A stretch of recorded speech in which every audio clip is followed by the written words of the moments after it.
Hi hello అందరికీ. ఈరోజు మనం ప్రేమ గురించి మన సమాజం ఏం చెప్తుంది, దేవుడు ఏం చెప్తున్నాడో తెలుసుకుందాం. మన సమాజం చెప్తుంది ప్రేమలో పడాలి అని, దేవుడు చెప్తున్నాడు ప్రేమలో నడవాలి అని. ఓకే, మీలో ఎంతమంది తెలుసు పడిన ప్రతిదీ పెరిగిపోతుందని? కానీ పెరిగిన ప్రతిదీ బలంగా మారుతుంది. మన సమాజం ప్రేమ ఒక భావన అంటుంది, దేవుడు ప్రేమ ఒక నిర్ణయం అంటున్నాడు. అది స్వచ్ఛందంగా ఉండాలి, మనస్ఫూర్తిగా చేయాలి. సమాజం చెప్తుంది మీరు సరైన వ్యక్తిని కనుక్కుంటే మీరు సంతోషంగా ఉంటారు. కానీ దేవుడు చెప్తున్నాడు మీరు సరైన వ్యక్తిగా మారితే ఇంకా సంతోషంగా ఉంటారు. ఇక్కడ సమాజం అంటే మన మెదడు, దేవుడు అంటే మన హృదయం.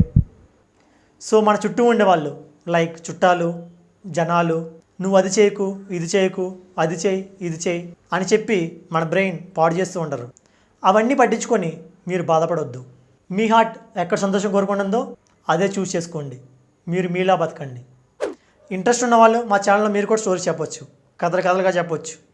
ఇంకా ఆలస్యం ఎందుకు, కింద కామెంట్స్ చేయండి. ఇలాంటి ఇంట్రెస్టింగ్ స్టోరీస్ కోసం సబ్స్క్రైబ్ చేయండి Sam 21 Stories.